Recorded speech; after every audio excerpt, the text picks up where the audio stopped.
बच्चों, कैसे हैं आप लोग? अच्छे होंगे। बच्चों अभी हम क्या पढ़ रहे हैं? अभी हम पढ़ रहे हैं अपनी वसंत पुस्तक से पढ़ रहे हैं, है ना। वसंत पुस्तक से हमने कितने अध्याय पढ़ लिए हैं? 5 अध्याय पढ़ लिए हैं। और आगे बढ़ते हुए आज हम पढ़ेंगे अध्याय 6, रक्त और हमारा शरीर। रक्त में खून, हमारे शरीर जो हमारा चल रहा है वो उसमें क्या दौड़ रहा है? निरंतर रक्त दौड़ रहा है। रक्त मीन्स खून दौड़ रहा है। और अगर हमारे शरीर में खून की कमी हो जाए तो हमें बहुत सारे रोग हो जाते हैं, जैसे कि एनीमिया। एनीमिया खून की कमी से होने वाला एक रोग है, ठीक है। अब ये जो रोग है वो क्यों होता है? जब हमारे शरीर में पौष्टिक आहारों की कमी हो जाती है। पौष्टिक आहार मतलब हरी सब्जियां, दूध, फल, अंडे और मांस, ठीक है, दालें। अगर हम पर्याप्त मात्रा में नहीं लेते हैं तो हमें कौन सा रोग होता है? एनीमिया रोग होता है। तो इससे बचने के लिए हमें क्या करना चाहिए? संतुलित आहार लेना चाहिए, जिसमें प्रोटीन, विटामिन, खनिज लवण, वसा, कार्बोहाइड्रेट युक्त भोज्य पदार्थ हमको लेने चाहिए, ठीक है। और एक स्वस्थ व्यक्ति जो होता है बच्चों, वो क्या करता है? वो रक्त का दान कर सकता है, ठीक है। और स्वस्थ व्यक्ति ही रक्त का दान तो कर ही सकता है, लेकिन उसकी उम्र कितनी होनी चाहिए? 18 वर्ष। 18 वर्ष से कम आयु के लोग रक्त का दान नहीं कर सकते। तो रक्तदान करने की जो आयु होती है वो कितनी है? 18 वर्ष है। और रक्त के हमारे 4 समूह होते हैं, ए, बी पॉजिटिव, ए बी और ओ। ये हमारे रक्त के 4 समूह होते हैं, जिनमें जो ओ है, ओ जो है, ओ वर्ग का जो व्यक्ति होता है वो सबको खून तो दे सकता है, पर वो और वर्गों से खून नहीं ले सकता है, ठीक है बच्चों। तो आज हम पढ़ेंगे अपने अध्याय से रक्त और हमारा शरीर, जो इसी पर आधारित है। चलिए हम किताब निकाल लीजिए अपनी और हम पढ़ते हैं। अध्याय 6, रक्त और हमारा शरीर। रक्त मीन्स खून। दिव्या अनिल की छोटी बहन है। यूँ तो वो शुरू से ही कमज़ोर है, लेकिन इधर कुछ दिनों से उसे हर समय थकान महसूस होती रहती है। मन किसी काम में नहीं लगता, भूख भी पहले से कम हो गई है। अस्पताल में उसे डॉक्टर ने देखा तो कहा लगता है दिव्या के शरीर में रक्त की कमी हो गई है, जांच करा कर देखते हैं। ये कहकर उन्होंने दिव्या को रक्त की जांच के लिए पास के एक कमरे में भेज दिया। वहाँ अनिल को अपनी ही जान पहचान की डॉक्टर दीदी दिखाई दी। डॉक्टर दीदी ने कहा, कहो अनिल, कैसे आना हुआ? अनिल ने बताया कि डॉक्टर ने दिव्या को खून की जांच के लिए आपके पास भेजा है। इतना सुनते ही डॉक्टर दीदी ने दिव्या की उंगली से रक्त की कुछ बूंदें एक छोटी सी शीशी में डाल दी और स्लाइड पर लगा दी। फिर अनिल से बोली, अनिल तुम कल अस्पताल से रिपोर्ट ले जाना, ठीक है बच्चों। आपने क्या पढ़ा कि अनिल, दिव्या कौन है? अनिल की छोटी बहन है जिसको रक्त की कमी है। डॉक्टर ने क्या कहा कि रक्त की यानी खून की कमी है तो उसकी जांच होनी चाहिए। तो अनिल किसके पास गया? अपनी डॉक्टर दीदी के पास गया। और डॉक्टर दीदी ने क्या किया? रक्त यानी खून की कुछ बूंदें ली और उसको एक स्लाइड पर डाल दिया। स्लाइड क्या होती है? कांच की एक छोटी सी पट्टी होती है जिस पर खून की बूंदें रख के जाँच की जाती है। आगे देखिए। अगले दिन अस्पताल पहुंचकर अनिल ने डॉक्टर दीदी के कमरे के दरवाजे पर दस्तक दी। दस्तक मीन खटखटाया, ठीक है। भीतर से आवाज़ आई, आ जाओ। अनिल ने कमरे में प्रवेश किया तो पाया डॉक्टर दीदी सूक्ष्मदर्शी द्वारा एक स्लाइड की जांच कर रही थी। सूक्ष्मदर्शी बच्चों एक यंत्र होता है जिसमें बहुत सी छोटी सी चीज़ आपको बड़ी दिखाई देती है, ठीक है। और उस स्लाइड पर जांच कर रही थी। दीदी के इशारे से वह पास रखी कुर्सी पर बैठ गया। स्लाइड की जांच पूरी होने पर डॉक्टर दीदी ने साबुन से हाथ धोए और तौलिए से पोंछती हुई बोली, अनिल, दिव्या को एनीमिया है। एनीमिया बच्चों अभी हमने बताया था ना, खून की कमी से होने वाला रोग होता है। चिंता की बात नहीं, ठीक है, कुछ दिन दवा लेगी तो ठीक हो जाएगी। अनिल के मन में जिज्ञासा हुई। जिज्ञासा मतलब जानने की इच्छा हुई। वह बोला, दीदी एक सवाल पूछूं? हाँ हाँ, क्यों नहीं, डॉक्टर दीदी ने कहा। एनीमिया से आपका क्या मतलब है दीदी? उसने पूछा दीदी एनीमिया क्या होता है? यह जानने के लिए तुम्हें रक्त के बारे में जानना होगा। डॉक्टर ने कहा, यह जानने के लिए तुम्हें खून के बारे में जानना होगा। डॉक्टर दीदी ने कहा, फिर बोली, अनिल, देखने में रक्त लाल द्रव के समान दिखता है। रक्त लाल द्रव मतलब तरल पदार्थ, बहता हुआ, जिसको बोलते हैं बहता हुआ, किंतु इसे सूक्ष्मदर्शी द्वारा देखे तो यह भानुमति के पिटारे से कम नहीं। भानुमति का पिटारा एक कहावत है बच्चों, ठीक है, जिसका प्रयोग यहाँ पे हुआ है, भानुमति का पिटारा। इसका अर्थ होता है कि अनेक वस्तुओं का संग्रह, जिसमें अनेक वस्तुएं रखी होती, छोटी सी चीज़ होती है लेकिन उसमें बहुत सारी चीज़ें समा जाएं, उसको हम बोलते हैं भानुमति का पिटारा। ध्यान रखिएगा मेरी बात को, हम कल जरूर पूछेंगे आपसे। मोटे तौर पर इसके दो भाग होते हैं। एक भाग जो तरल है जिसे हम प्लाज्मा कहते हैं, दूसरा वह जिसमें छोटे बड़े कई तरह के कण होते हैं, कुछ लाल कुछ सफ़ेद और कुछ ऐसे जिनका कोई रंग नहीं, जिसे बिंबाणु कहते हैं। ठीक है, उन्होंने क्या बताया कि रक्त के दो भाग होते हैं, जिसमें एक भाग तरल होता है जिसको हम प्लाज्मा कहते हैं, जो कि आप देखते हो हमारा खून जैसे तरल पदार्थ में दिखता है आपको, वो प्लाज्मा होता है।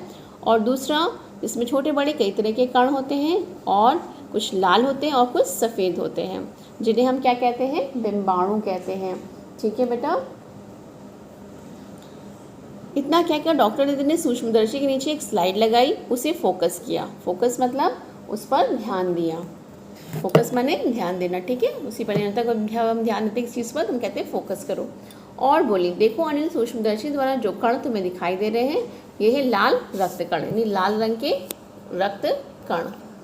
स्लाइड देख मानो आश्चर्य से उछल पड़ा था अनिल। आश्चर्य मतलब हैरान होकर, यानी जो उछल पड़ा। रक्त की एक बूंद से इतने सारे कण, उसने कहा रक्त की एक बूंद में बहुत सारे कण, इसकी तो वो कल्पना भी नहीं कर सकता, मतलब वो सोच भी नहीं सकता था, अनुमान ही नहीं लगा सकता था। वह बोला, इन्हीं देखते हुए ऐसा लग रहा है मानो बहुत सी छोटी छोटी बालूशाही रख दी हो। देख रहे बच्चों, ये रक्त कण है, लाल रक्त कण। ठीक है, जो देखने में कैसे लग रहे हैं, बालूशाही की तरह। खाई है आप लोगों ने बालूशाही? बालूशाही की ही आकृति है। हाँ दीदी बोली, लाल कण बनावट में बालूशाही की तरह ही होते हैं, गोल और दोनों तरफ अवतल चिपटे हुए, यानी बीच में दबे हुए, जैसे कि आप चित्र में देख रहे हैं। रक्त की एक बूंद में इनकी संख्या लाखों में होती है। एक बूंद में जो इनके कण होते हैं वो कितने होते हैं, लाखों कण होते हैं, जो कि आपको दिखाई नहीं देते हैं। जब आप सूक्ष्म दृष्टि से देखेंगे तो आपको दिखाई देगा। यदि हम 1 मिलीमीटर रक्त लें तो उसमें हमें 40 से 55 लाख कण मिलेंगे। इनके कारण ही हमें रक्त लाल रंग का नज़र आता है। ये कण शरीर के लिए दिन रात काम करते हैं। सांस लेने पर साफ हवा से जो ऑक्सीजन तुम प्राप्त करते हो, उसे शरीर के हर हिस्से में पहुंचाने का काम इन कणों का है। जब हम सांस लेते हैं और ऑक्सीजन हमारे अंदर जाती है तो उसका काम कौन करता है, यही लाल कण। इनका जीवन काल लगभग 4 महीने होता है। 4 महीने के होते होते ये नष्ट हो जाते हैं। नष्ट मतलब ये समाप्त हो जाते हैं, खत्म हो जाते हैं। ठीक है, लेकिन एक साथ नहीं, धीरे धीरे, कुछ आज कुछ कल कुछ उससे अगले दिन। इसीलिए हम कहते नहीं है कि खून हमेशा बनता रहना चाहिए, खून हमारा हमेशा बनता रहता है, इसलिए हमें पौष्टिक आहार खाना चाहिए। तब तो कुछ ही महीनों में ये खत्म हो जाते होंगे, अनिल ने कहा। ये सुनकर डॉक्टर दीदी मुस्कुरा उठी, बोली, नहीं ऐसा नहीं होता। शरीर में हर समय नए कण बनते रहते, मतलब जो पुराने कण होते हैं वो समाप्त होते रहते हैं और नए कण बनते रहते हैं। इसीलिए ही बोला जाता है कि अच्छा आहार लो। ठीक है, जो नष्ट कणों का स्थान लेते हैं। हड्डियों के बीच के भाग, मज्जा, ऐसे बहुत से कारखाने होते हैं जो रक्त कणों के निर्माण कार्य में लगे होते हैं। मज्जा अर्थात मज्जा मीन अस्थि मज्जा, यानी अस्थियों से, यानी कि हड्डियों के बीच में ऐसे बहुत से कारखाने होते हैं जो रक्त कणों के निर्माण कार्य में लगे रहते हैं, मतलब हमेशा वो रक्त को बनाने का कार्य करते रहते हैं। इनके लिए इन कारखानों को प्रोटीन, लौह तत्व और विटामिन रूपी कच्चे माल की ज़रूरत होती है। जब हमारे शरीर में रक्त बनता है तो उसके लिए हमें किसकी ज़रूरत है, प्रोटीन युक्त पदार्थ की, लौह मतलब आयरन युक्त पदार्थ की और विटामिन युक्त पदार्थ की ज़रूरत होती है। यह पौष्टिक आहार लेते हो। हरी सब्जी, फल, दूध, अंडा और गोश्त में तत्व उपयुक्त मात्रा में होते हैं। जब हम हरी सब्जियां खाते हैं, दूध पीते हैं, अंडा खाते हैं, गोश्त मतलब मांस खाते हैं, तो उसमें ये जो तत्व हैं, प्रोटीन, आयरन, विटामिन, सब प्रचुर मात्रा में होते हैं। ठीक है, जो हमारे खून के निर्माण में आगे देखिए, यदि कोई व्यक्ति उचित आहार ग्रहण नहीं करता तो इन कारखानों को आवश्यकता अनुसार कच्चा माल नहीं मिल पाता। कच्चा माल का मतलब यहाँ पे क्या है, प्रोटीन, विटामिन और आयरन से मतलब है ना। यानी यदि कोई व्यक्ति उचित आहार मतलब प्रोटीन विटामिन युक्त यानी फल, सब्जी, दूध, अंडे नहीं खा रहा है तो उसको वहाँ पर कच्चा माल नहीं मिल रहा है। नतीजा यानी परिणाम क्या होता है कि रक्त कण बन नहीं पाते, रक्त में इनकी कमी हो जाती है और लाल कणों की इसी कमी को एनीमिया कहते हैं। ठीक है, एनीमिया मतलब खून की कमी से होने वाला रोग। ठीक है, इसीलिए हम कहते हैं बच्चों कि अच्छे से खाना पीना चाहिए। ठीक है, तो क्या संतुलित आहार लेने मात्र से हम एनीमिया से बचे रह सकते हैं? अनिल ने सवाल किया। अनिल ने क्या सवाल किया कि संतुलित आहार लेने से क्या हम एनीमिया से बच। संतुलित आहार किसे कहते हैं? जिस आहार में प्रोटीन, विटामिन, आयरन, कार्बोहाइड्रेट की उचित मात्रा होती है। दीदी बोली, हाँ, यह कहना काफ़ी हद तक सही होगा। यूँ तो एनीमिया बहुत से कारणों से हो सकता है,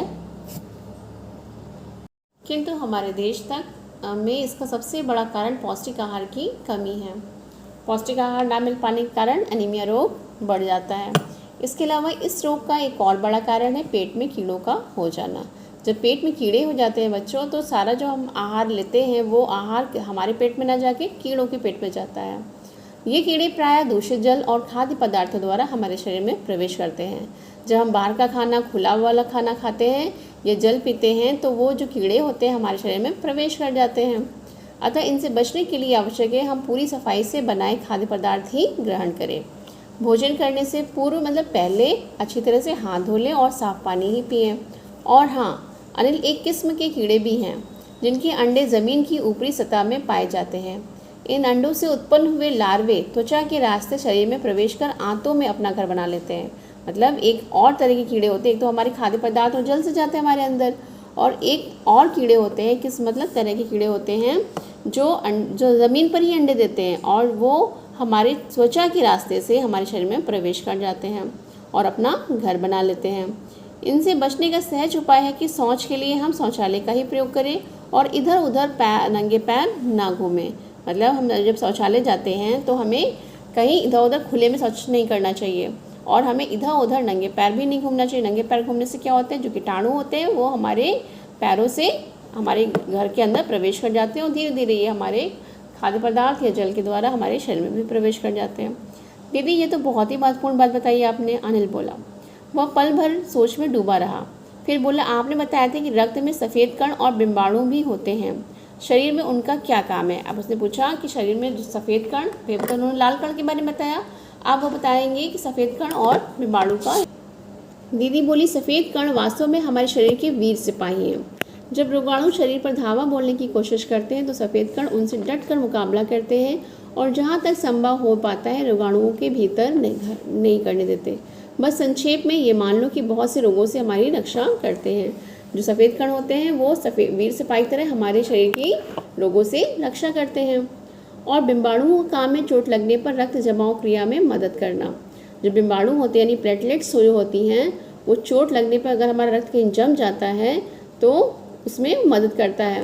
रक्त के तरल भाग प्लाज्मा में एक विशेष किस्म की प्रोटीन होती है जो रक्त वाहिका की कटी फटी दीवार में मकड़ी के जाले के समान एक जाला बुन देती है।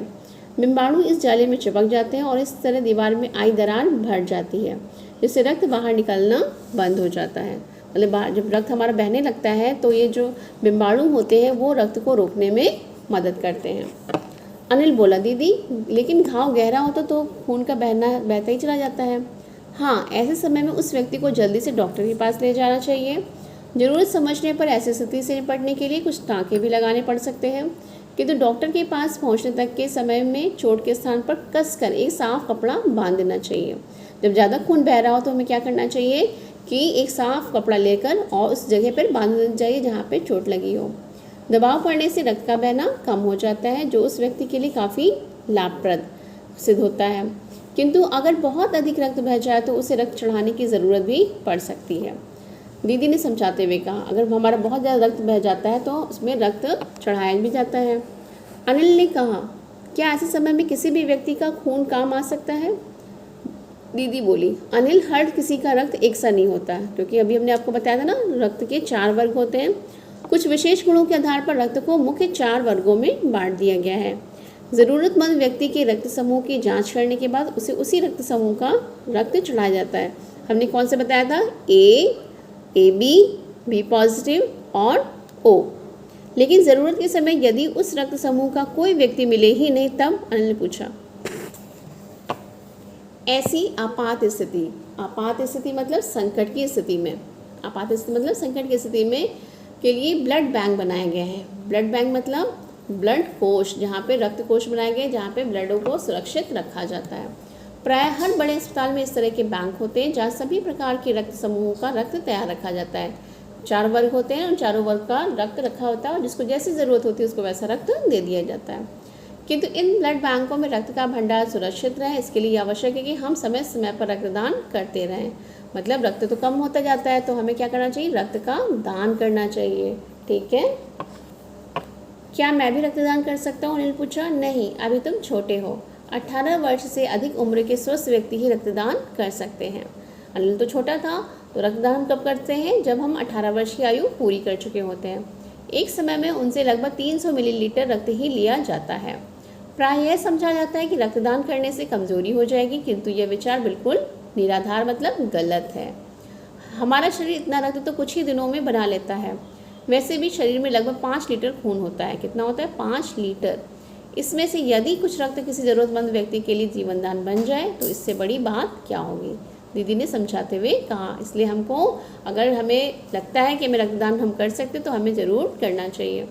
फिर तो बड़ा होने पर मैं नियमित रूप से रक्तदान करूँगा। नियमित मतलब रोज, मतलब लगातार, अनिल ने कहा। शाबाश अनिल, डॉक्टर दीदी ने अनिल की पीठ ठोकते हुए कहा। पीठ ठोकते मतलब शाबाशी देते हुए कहा। ये मुहावरा है पीठ ठोकना, इसका अर्थ होता है शाबाशी देना। अब हम करेंगे बच्चों प्रश्न और अभ्यास। ठीक है, तो पहला प्रश्न हमारा है, रक्त के बहाव को रोकने के लिए क्या करना चाहिए। अभी हमने पढ़ा ना, जब रक्त अधिक बहने लगे तो हमें क्या करना चाहिए, एक सफ़ेद कपड़े को चोट वाली जगह पर कसकर बांध देना चाहिए ताकि हमारे खून का बहाव रुक जाए। खून को भानुमति का पिटारा क्यों कहा जाता है। भानुमति का पिटारा एक कहावत है, जिसका अर्थ क्या था बच्चों, कि छोटी सी जगह में बहुत सी वस्तुओं का संग्रह, मतलब बहुत सी वस्तुएं इकट्ठी हो। तो जो हमारा खून है उसमें बहुत सारे कण, सफ़ेद कण, लाल कण सब एक मौजूद होते हैं, इसलिए इनको हम क्या कहते हैं, भानुमति का पिटारा। एनीमिया से बचने के लिए हमें क्या क्या खाना चाहिए। तो एनीमिया मतलब खून की कमी से होने वाला रोग, तो उसमें हमें क्या खाना चाहिए, दूध, हरी सब्जियां, फल, अंडे, मांस और प्रोटीन, विटामिन, खनिज लवण, वसा और कार्बोहाइड्रेट युक्त भोज्य पदार्थ ही ग्रहण करने चाहिए। ठीक है, पेट में कीड़े क्यों हो जाते हैं, इनसे कैसे बचा जा सकता है। पेट में कीड़े क्यों हो जाते हैं, जब हम दूषित भोजन या दूषित जल ग्रहण करते हैं तो कीड़े हमारे शरीर के अंदर प्रवेश कर जाते हैं। इनसे हम कैसे बच सकते हैं, इनसे बचने के क्या उपाय हैं। हमें खाना खाने से पहले क्या करना चाहिए, हाथ धोना चाहिए अच्छे से, शौचालय का प्रयोग करना चाहिए हमें। ठीक है, और जब भी खाना पकाएं तो स्वच्छ जल से ही खाना पकाना चाहिए। ठीक है, और क्या करना चाहिए, और हमें इधर उधर नंगे पैर नहीं घूमना चाहिए। ठीक है, प्रश्न नंबर 5, रक्त के सफेद कणों को वीर सिपाही क्यों कहा गया है। तो रक्त के सफेद कणों को वीर सिपाही इसलिए कहा गया जब हमारे ऊपर कीटाणु हमला करते हैं या रोगाणु हमला करते हैं तो ये जो सफेद कण होते हैं वो हमारी रक्षा करते हैं, रोगों से हमारी रक्षा करते हैं, इसलिए इनको वीर सिपाही कहते हैं। ब्लड बैंक में रक्तदान से क्या लाभ है। जब हम ब्लड बैंक में रक्तदान करते हैं तो क्या होता है कि ज़रूरतमंद लोगों को खून, ज़रूरतमंद लोगों को उनकी ज़रूरत के अनुसार खून मिल जाता है। और ये रक्त बैंक में तो क्या होता है कि हर तरह के वर्ग के खून मिल जाते हैं। ठीक है, 4 वर्ग हमने बताया ना, चारों वर्ग का खून उपलब्ध होता है, तो जिसको जैसी ज़रूरत होती है वैसा खून उपलब्ध हो जाता है। प्रश्न नंबर 7, सांस लेने पर शुद्ध वायु से जो ऑक्सीजन प्राप्त होती है उसे शरीर के हर हिस्से में कौन पहुंचाता है। उसे शरीर के हिस्से में लाल कण पहुंचाते हैं। रक्त में हीमोग्लोबिन के लिए किस खनिज की आवश्यकता पड़ती है। रक्त में हीमोग्लोबिन के लिए लोहा, ठीक है, आयरन जिसको बोलते हैं। बिंबाणु की कमी से किस बीमारी पाई जाती है, प्लेटलेट की कमी हो जाती है, वो डेंगू में। ओके, तो ये हो गया हमारा आज का वर्क हो गया पूरा। ठीक है, तो अच्छे से इस पार्ट को पढ़िएगा, बहुत अच्छा लेसन है, इससे आपको बहुत कुछ पता चलेगा कि रक्त कैसे बनता है, रक्त की कमी से कौन सा रोग होता है, रक्तदान करने से क्या फायदे हैं और रक्त का हमारे शरीर में क्या महत्व है। तो बच्चों अब हम मिलते हैं आपसे अपनी नेक्स्ट क्लास में, तब तक के लिए बाय बाय।